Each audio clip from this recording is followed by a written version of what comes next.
Welcome to the Beyond Pain podcast with your host, Joe Gambino and Joe LaVacca. Join the two Joes, two physical therapists, as they discuss how to navigate the uncertainties of pain so you can move beyond it and get back to the activities you love most. This podcast is for Joe, and their guests to share their clinical thoughts and ideas based on their collective clinical experiences. Can this information be for you? Maybe, but we cannot know for sure. Therefore, it is always worth talking to your healthcare provider to make the best decisions in your care before you implement anything on this podcast. And please use common sense. Welcome into the Beyond Pain podcast. I am one of your hosts, Joe Gambino. I'm here with our other host, Joe LaVacca. And today we have a special guest, Ben Stevens. He's a chiro in Western Canada. He also runs Canada's largest Con Ed company for chiropractors. And welcome into the show. Thank you very much, Joe and Joe. It's good to be here. We go back a long way, Dr. Ben. We met better part of a decade ago teaching for rock tape. So give us a little bit more background on yourself, your education, where you came up, why you live in Canada, why you decided never to move back to the United States or into the United States. Give all the viewers a good shining example of Dr. Ben's personality over there. Well, first, I think we need to know there's a shining example of Joe LaVacca's personality, and that my earliest memory of you is you singing karaoke in Mexico, and I'm pretty sure it was Whitney Houston. I don't remember, but it was one of those where I remember thinking like, damn, he can do that? Because it wasn't like, oh, he's doing a shitty job. Like everyone was Joe's in a big awe. karaoke guy. That's one of my earliest memories of Joe as well. Perfect Stride is karaoke.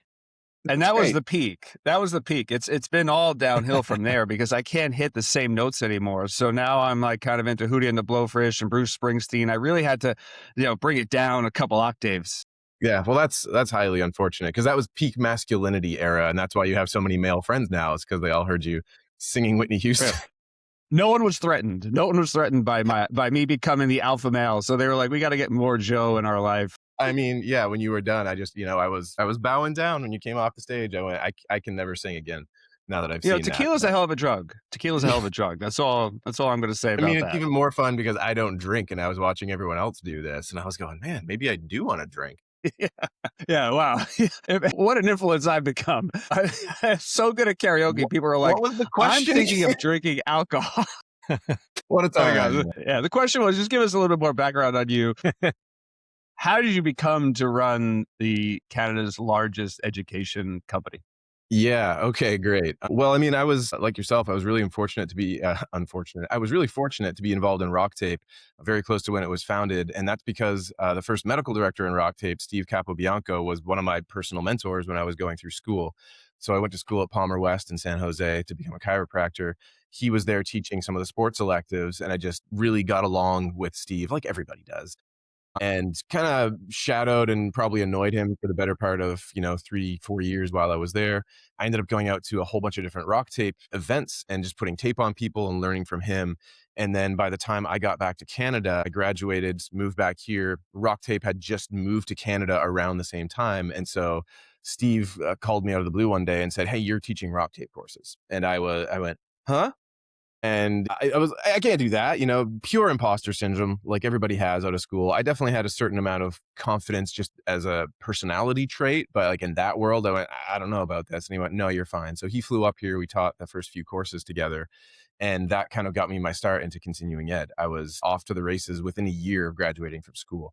And so that was kind of just a fortuitous way into it. And then match that with me. I moved to a town where I knew zero people. Like I'm from the East Coast. I'm from New Brunswick, northeast of Maine, a tiny little town out there. And then I moved to British Columbia on the West Coast into a town kind of up in the mountains called Kelowna. And I knew no one. And I moved here and I started a business, and I didn't really have any kind of mentors or anyone telling me what to do.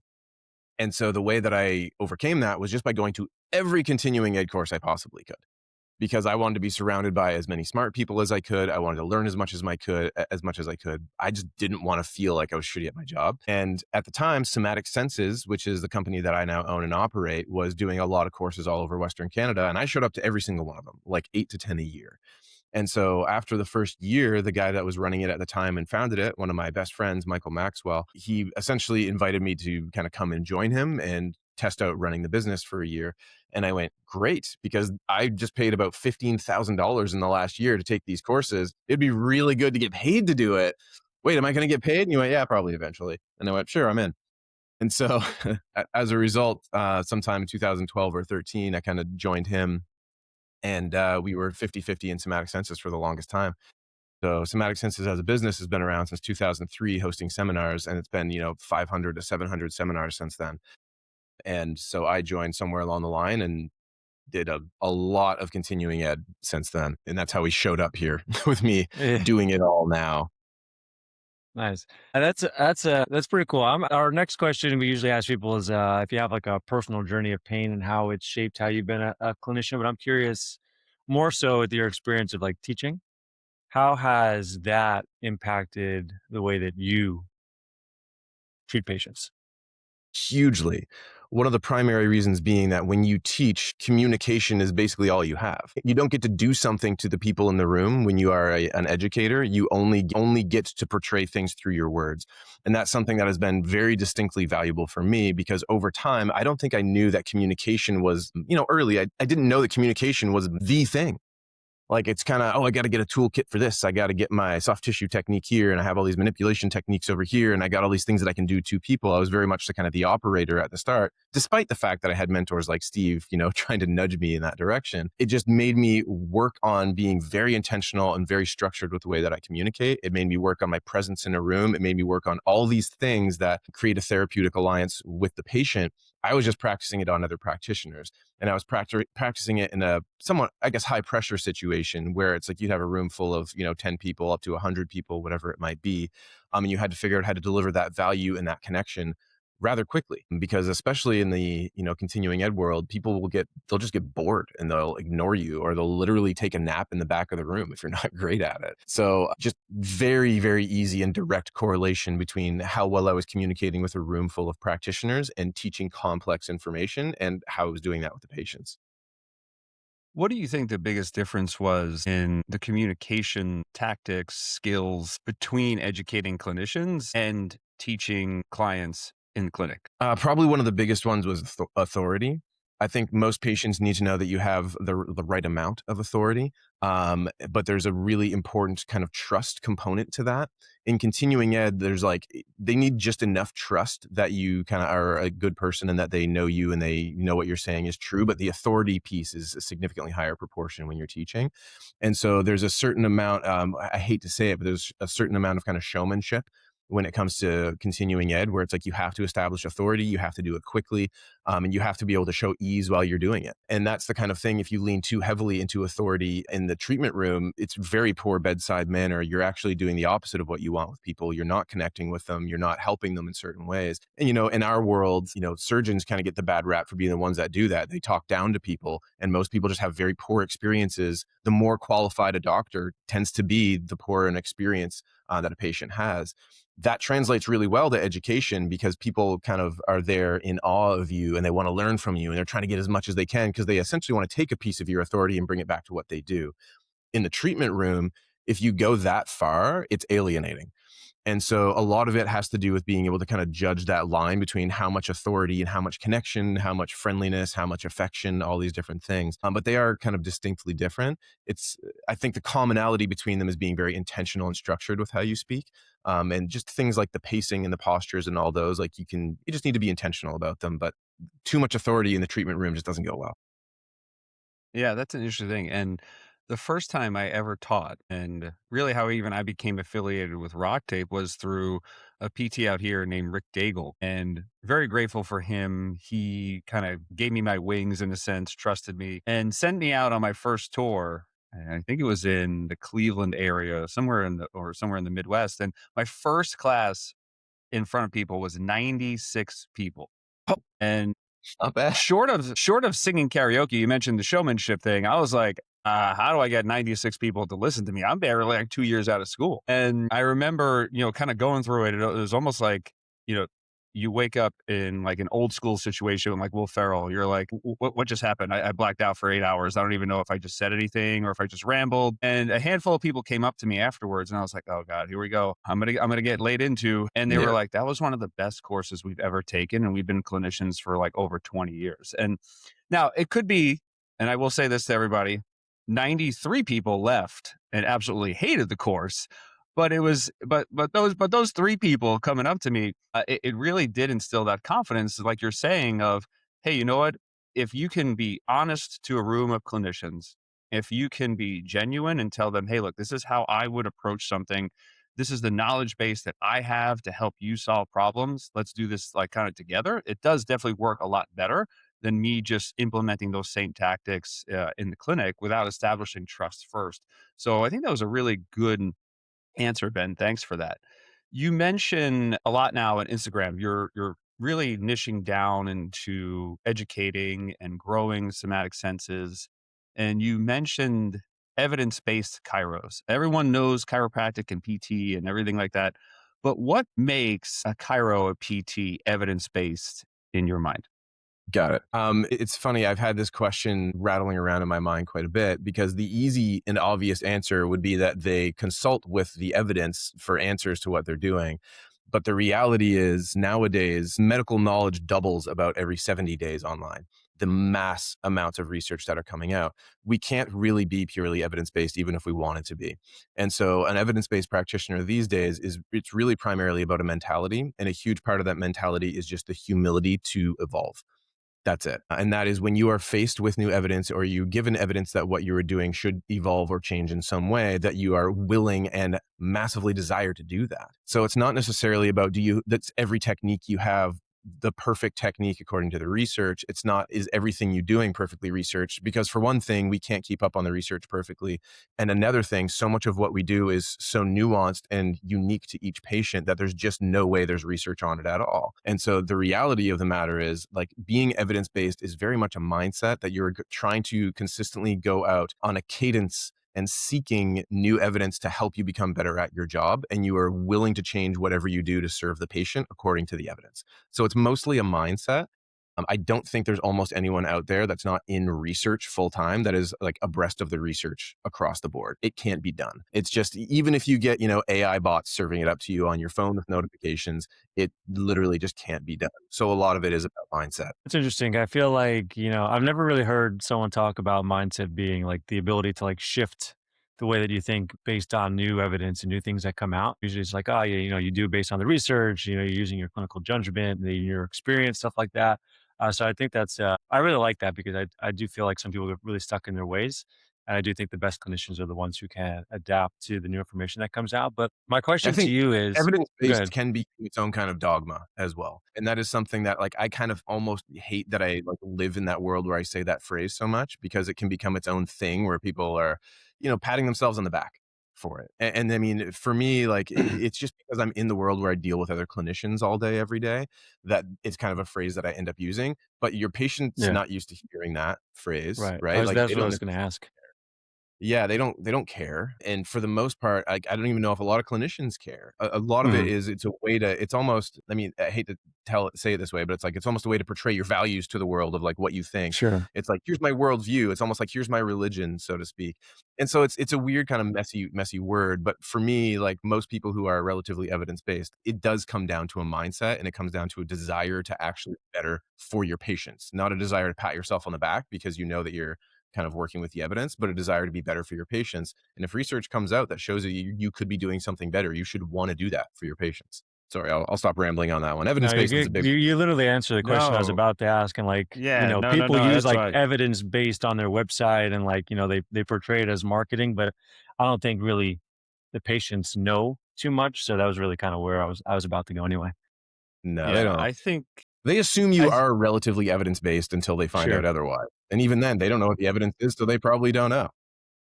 well, that's you mentioned like even most in-depth researchers can't be on top of all the research coming out. And one of the things I always, kind of chuckle at on Instagram is when people are fighting each other online about a certain topic or a treatment or a technique. And they're like, well, when you look at the evidence, I'm like, well, what evidence is that? I mean, there was 4 million articles, like you said, that just came out in the last like 6 months. Did you scour through all of them? I Yeah. think for Just to me, argue with me on Instagram? right, exactly. I think, the reason why I read research or, read these books and color code them so they look pretty for everyone that comes into my apartment, which is basically just me and my daughter, She is that appreciates it that. helps me. Yeah, I hope so. She's type A, so I think she does. Is it just helps me with uncertainty. And Mhm. I read a long time ago that research isn't really necessarily to give us an answer, it's to guide us to a better question. Mhm. And when now I see people come in, especially struggling with persistent pain, a lot of them don't either have the affordances, the capability, or the opportunities to maybe do, quote unquote, a lot of the things they keep hearing about. Pushing their VO2 max and strength training and, getting 8 hours of sleep. And it creates this feeling of, I think, being stuck. And I think that's why they maybe resort to so much passive therapy, because it's like, I can't, I can't, I can't. And then when scour through some of these now, suggestions that the research is proposing, it's like, well, hey, look, well, what about drinking more water? What about eating healthier? What about, doing this? And they're like, well, that can help me. That can help me with my pain. That can help me with this. I was like, well, I don't know, but it might make you healthier. And in turn, that might make you feel better. And maybe that makes you start walking or start doing this. So I think the research has just given me opportunities to present pathways to people and not feel like they are so hunkered down into one thing, and really just instill empowerment. So I'm wondering like what you think about that, especially like again from the chiropractic field where There's nothing left, my lovies. stigma Have or a moment to traditionally go. chiropractors rely a lot more on manual based techniques and therapies than maybe do PTs or trainers. Yeah, while you were saying all this, I'm just kind of like, I'm cheerleading in the back of my head because a big part of what we need to be doing is empowering people to kind of make those changes. And a lot of those minor changes do add up to a big difference in how people feel and how they process pain and how much pain they experience. But none of us are trained in how to help someone else alter their lifestyle and how to help someone else alter their habits. None of us really have training in that. We're now just, I think, on the cusp of a new era where practitioners, we all kind of know, most of us anyway, we know those are important. We actually know that lifestyle factors are one of the biggest predictors of whether or not we're going to get great outcomes in what we do. But most of us don't have the training on how to guide someone through the process of altering that. We don't have kind of a habit change or mentality change framework. We have a soft tissue change framework. We have a loading framework. We have a whatever it might be framework. And we do all this research, take all this continuing ed around how to kind of treat a body. We don't actually take that much continuing ed or read that many books on how to actually help a human change for themselves, because that's so hard and it's very complex. And there are professionals out there, that's what they do for a living. There are counselors, that's what they do for a living, is try to help guide people towards changing on their own. And even they're not having amazing success rates because I don't think we really know perfectly how to do that. So it is something that I think is extremely important. And I think we're just at step one. Step one is just recognizing that it's very important and recognizing that we don't necessarily, as people like chiros and physios and trainers, have the perfect toolkit to actually help people do that. In my experience, I was actually probably, I'm not going to say I was better at it, but when I was a personal trainer and when I was in strength and conditioning, there was a culture around training whereby it's understood that you have to do it. I can't do it to you. And so the clients that would come to see a trainer were almost pre-qualified to create habit change in their life a lot of the time. Some of them weren't. Some of them were just like, they just needed someone to yell at them and tell them what to do. And they needed a sense of accountability to another human. But most people, when I was a trainer, they would come to you with the understanding that you were going to guide them, but they had to do all the work. There's a culture around physio and chiro and massage and all these other things whereby that's really not the built-in assumption. Because of the last many decades of us being the operator and doing things to people, the assumption is actually that that's what's going to continue to happen.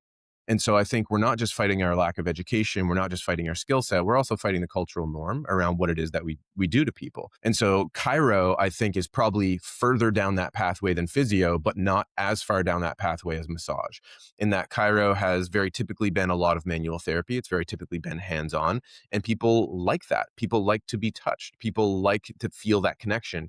Chiros have some some of the best bedside manner in my experience. A lot of them are some of the best at connecting with other human beings and doing it in a quick fashion. And a lot of the time they do it through touch and they do it through guidance and leadership. And they're really good at controlling that kind of narrative within a room. But with that being said, we're all really well practiced at doing that in the context of manual therapy being the highest value thing that we do.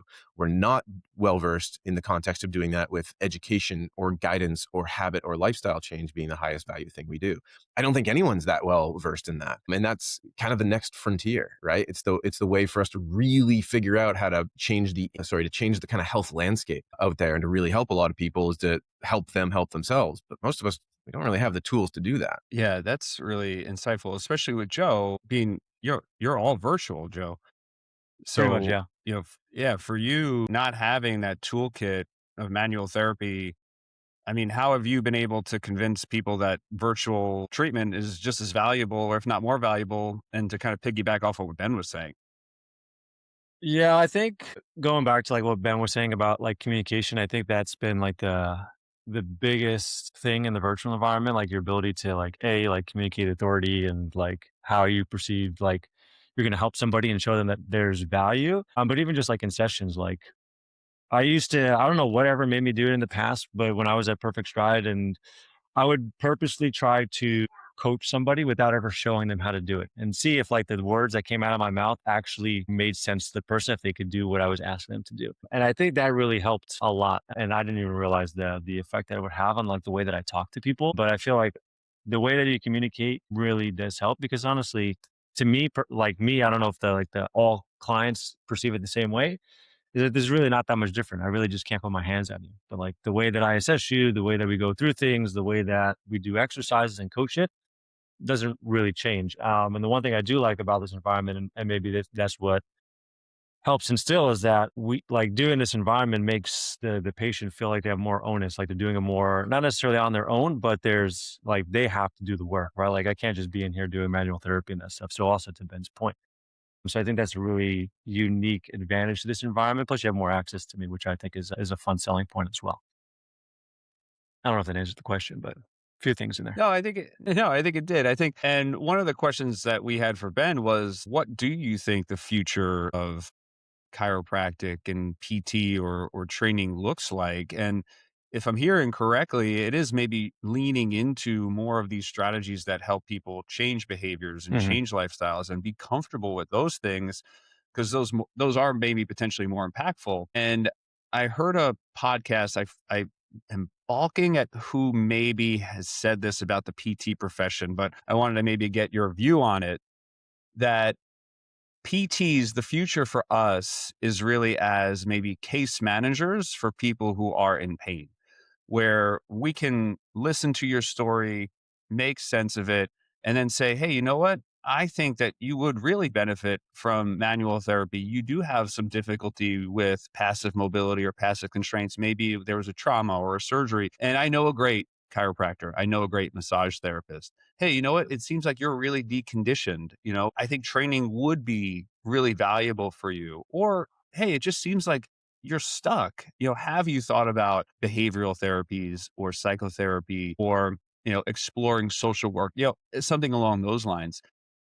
Do you see something like that being beneficial, yeah, either for PTs or chiropractors? Because I never ever thought about myself as like someone who would be a case manager for people, but I do see it now more and more if I'm reflecting on, the advice that I'm giving to people and how Hmm. I'm not forcing them. And we were talking about this offline, forcing them into the sale of me, stay here with me for 12 sessions and stay here with me for 3 months. I have all the answers. It's almost like, hey, well, have you considered this? So do you see a profession letting go like that? Because I think that's Do I easier said than done. Yeah, I was going to say, do I predict that it will happen? No. Do I think that it's something that we could afford to do more of? Yes. Honestly, we like to pretend that therapists are also these, Autobots that we can just choose what's best and do it as well. And the reality is we're humans. We have things that we need to do for our own ego. We want to feel important. We want to feel like we helped the patient. Early on in my career, if I couldn't help a patient and they went somewhere else and got better significantly quicker, I was let down. In reality, if we were kind of just, robot therapists, there would be 100% excitement for that patient, and that's it. And later in my career, that's significantly more what it is. But I'm also just really good at not holding on to patients any longer than I need to by even one visit. And so we all have these egos as well. We want to feel like we fixed someone. We want to feel like we did the thing. We had the miracle cure. So becoming a case manager feels deflating as a phrase to a lot of people. But the reality is, I think a lot of us, what we're doing is we're constantly like, if the patient's kind of a garden, we're just like planting new things in it, kind of hoping that they're going to grow, hoping that they're going to work, when kind of, actually enriching the soil is what needs to be done. And there's all these barriers to that being the thing that we really do. And a lot of it being the expectation that the patient comes with, that they feel like they can't fix themselves a lot of the time. And I'm not trying to put the responsibility fully on the patient here, but I do feel like a lot of people came to me feeling like I've tried everything Mhm. already. And then I'm like, well, but you haven't tried all of the advice that I've given Yeah. you. You've Yeah. tried seeing a bunch of therapists. You haven't actually set a bedtime alarm. You set your alarm to get up. You don't set your alarm to go to bed. And I was like, it's really that simple. If you want less pain, here's 10 things you could do. But again, like with me, I don't have that skill set. So as a case manager, I could probably manage cases to have less pain across the board, or to experience less pain across the board, to feel better, feel healthier across the board. But that's also not what people are coming to me for a lot of the time. I have to earn people's trust enough to do that. And a lot of the time, the way that I earn people's trust enough to do that is by fulfilling their Mhm. expectations, and by making sure that I'm having little promises, and then like making little promises and then fulfilling them over and over and over again. And so in an ideal world, the patient, not an ideal world, but in a world that's simplistic, a patient comes in and they go, I will do whatever is required to feel better. And as therapists, we go, this is what you need to feel better. And we know it's a perfect match. They do 100% of the things and they start feeling better. But the reality is, they don't always know exactly their experience of pain. We don't always know exactly how to guide them through it. We're going to tell them our best bet. They're going to be let down that you told them to go to bed earlier rather than putting your hands on them. Or they're going to be let down that they have to do exercises 5 times a day that are a little inconvenient compared to you using shockwave on them. And so there's this kind of big mess, right? But I do think that being kind of a case manager is what a lot of the best people end up doing over time. Like, it's not as if your hands are going to get magically 10 times better over your career. They'll get a little bit better. And it's not as if your coaching and cueing is going to get 10 times better over your career to the point where you're going to get 10 times better outcomes. Maybe, but Mhm.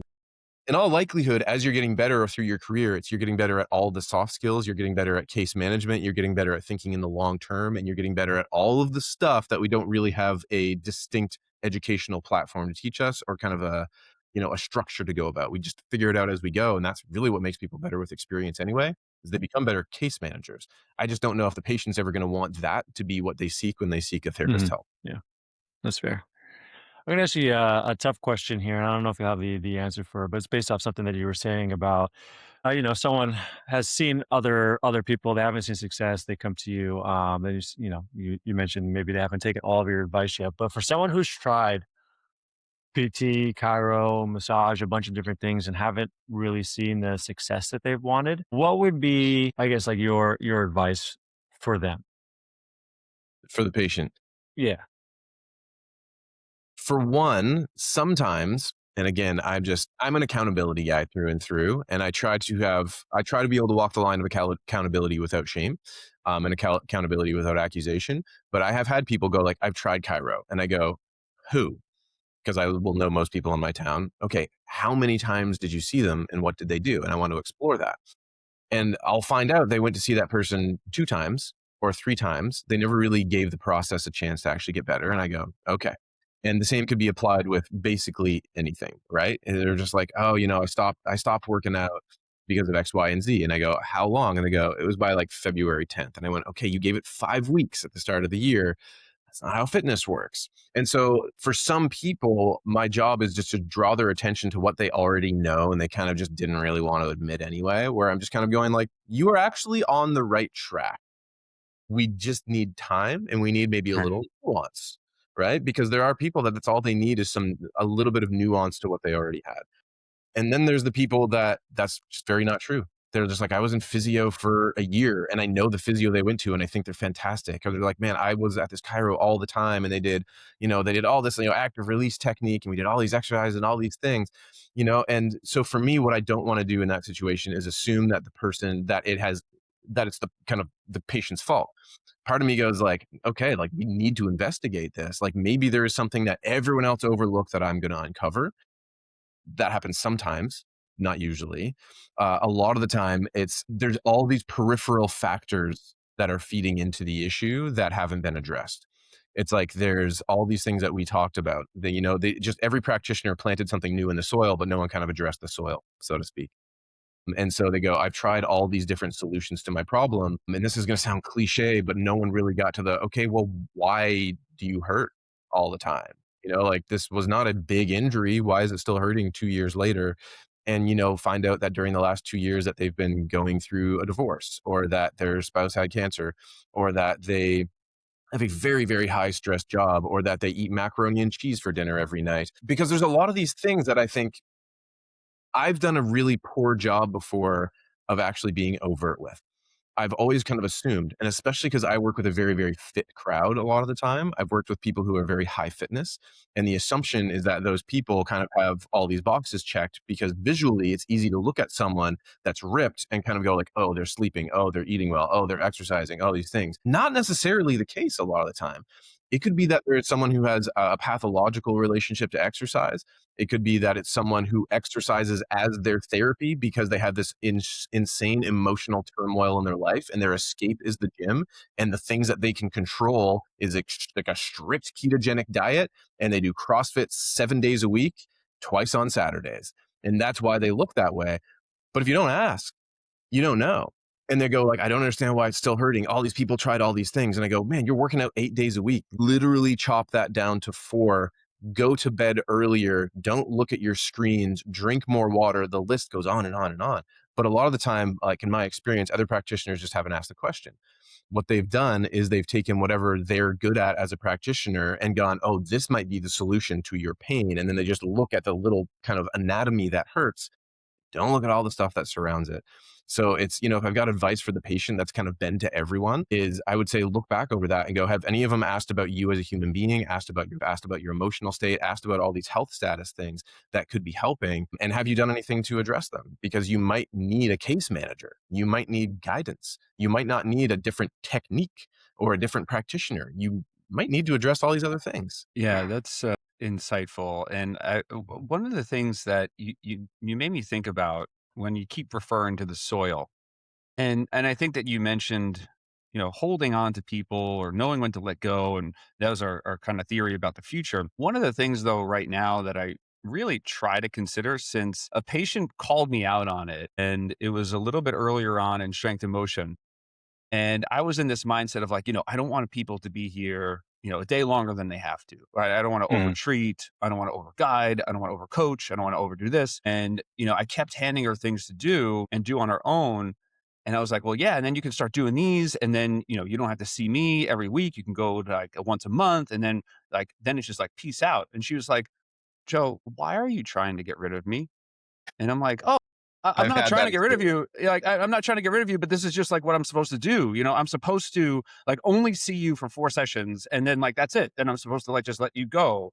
And she's like, do you know that I've been looking for years to find you, like a person like you in this field that listens, that cares, that guides me. Mm-hmm. And she's like, if it wasn't for you, I am not doing anything. So please let me come as long as I like. I can afford it. This is valuable to me. This is important to me. And then I realized, I was like, wow, the social support that now we can also offer for people, I think gets kind of swept under the rug. Mm-hmm. And, working with trainers, like literally by my side all day long at the gym I'm at, I really then took this valuable lesson from them. They have their 7, their 8, their 9, their 10, their 11, right? On Monday, Tuesday, Wednesday, Thursday, Friday. It's the same people, right? Because they've created this community of like, hey, I'm going to guide you. And you, me, and Joe can sit here and say, well, exercise is a lifelong path, and, managing your emotions is a lifelong path, but you're only going to do it with me for 8 weeks, right? Yeah. And then good luck, and I hope that you've instilled, enough behavior change and all that stuff to just go and do it on your own. And if I show you my client load right now, yeah, some, people go in and out. but I've worked with Mhm. some people for 3 to 5 years, and they're in the same spot, right? And they come in and, now we're all strength training and whatever, and I write them programming and I change it up for them month to month. But what I realized was the longer we stayed together, their pain came back, right? The back pain would nag in 6 months. Their shoulders started not feeling great a year or 2 later again, right? So all of those things that probably would have stopped them in their tracks. They would have went back to the doctor. They would have went back over here. They would have stopped working out. They would have maybe fallen into some bad habits. We were able to nip in the bud just because we had created that social community. Do Hmm. you think that gets pushed enough, especially for clinicians who are not quote unquote working on their own? That idea of getting people in and then getting people out. But is that the reason why maybe so many people are stuck and maybe not getting to where they want to be, in your opinion? Or is it something bigger? Oh God, I have so many thoughts on this one specifically. I've had that exact experience. I knew I was going to tear up at some point during this. And I was tearing up with you telling me. It very much reflected my own experience, and it made me feel for both you and the patient, because one of the things that we almost all do as therapists is we fucking hack our relationships. It's so strange because for some reason so many of us, we're so scared of becoming that Mhm. person that just sees someone in perpetuity, that we are so scared of being someone that, like, we feel like we're taking advantage, or we feel like we're doing it just for money, and we really want to trust ourselves, and we really want to be so ethical that we never bother actually checking our assumptions at the door. And we assume that that's what every single patient wants, is they just want to get in, get better, get out. Fuck you, never see you again. I don't want to be a physio. For some reason, that's what we assume. But so many people want their Sherpa. They want their guide. They want their person, right? This happened to me this week. I haven't actually seen a patient in quite a while now because I'm spending so much time in education. But I made a video that went on Instagram, and I got a text message from a patient that I haven't seen in 7 years being like, "Are you back?" And I was like, "What? No, I'm not right now. I'm still doing this." And he goes, "Okay, because I was going to book in with you." 7 years, but he still Yeah. considers me his guy, Mhm. right? Because I established this trust. I established all these things. And so I did the exact same thing for so long. I operated on this really false assumption that everybody wanted to kind of like a compacted treatment program that would be like, here's the package, the solution to your problem. Once your problem is solved, the package has been used up. End of story. Mhm. And the reality is, so many people, whether they're conscious of it or not, they want to find their guy. They want to find their girl. They want to find the place that they can take their problems, or their problems feel seen. And there's so many other aspects to it. So when you were talking about the kind of being with people for the long term in the community, I'm just like, hell yeah, people want that. In an ideal world, everybody gets that. I think, maybe half of people only are really the ones that want to get in, meet you, get Mhm. out. And the Yeah. next time they have a problem, they may or may not come back. They might go to something more convenient that's closer to them. But in my experience, a majority of people, they want to find their person. They want to find their guide. They want to find the one that is going to help them and they feel at home with. And I've done the exact same thing. I have kicked people out before they wanted to be kicked out, and they've been insulted. And I'm Yeah. going like, great. My job was to be like, a Sherpa, to be a caretaker, to be a guide. And I insulted my patient by trying to get rid. And I just remember several times being like, God, you're a fucking idiot, Ben. Like, why are you getting rid of people Yeah. that want and need to be around you? Why are you doing this? And it's because, again, I was stuck in this operator mindset of like, oh, the thing I'm doing to this person has run its course. Therefore, my value as a practitioner has run its course, and Yeah. voila. And it's just so not true for the patient or for me. Mhm. Yeah. And I think to layer on that, I think especially cash based, at least for physical therapy, it's like our value prop is like you have to see us less than in person, right? Like that's like how like the math works out for people. And it's like we think that, at least this is what I thought when I first started, like we do really significant work here, right? Like we can help you. And like if I can get you done in less sessions, it's showing my value and it's kind of proving my ego that I'm a good clinician, right? I mean, some of Yep. the best things that I think I've done, especially as I moved into virtual, is now it's just time based, right? It's not session based anymore, right? So like I know, hey, like 4 months time, like based on what I've seen, like that's a good amount of time for us to like make changes, move that person to where they want to go, and then I give them the option, hey, do you want to stay on for longer or not, right? And I think that's really been helpful for both myself, like to not feel like I'm so much pressured I have to get someone done in 4 sessions, but also for them because they have time to navigate the hurdles that inevitably pop up in their care and stuff like that and guide them longer than somewhat typical. Yeah. I mean, and I've had patients who have come in on day one that have actually been kind of annoyed with previous therapists for trying to fix them without really seeing their values. Mm. And that's something that has always been easy for me, because when the patient comes in and tells you about it, you're kind of like, click, it gets in. And so for a lot of people with me, that's been professional athletes. I've treated a lot of professional athletes.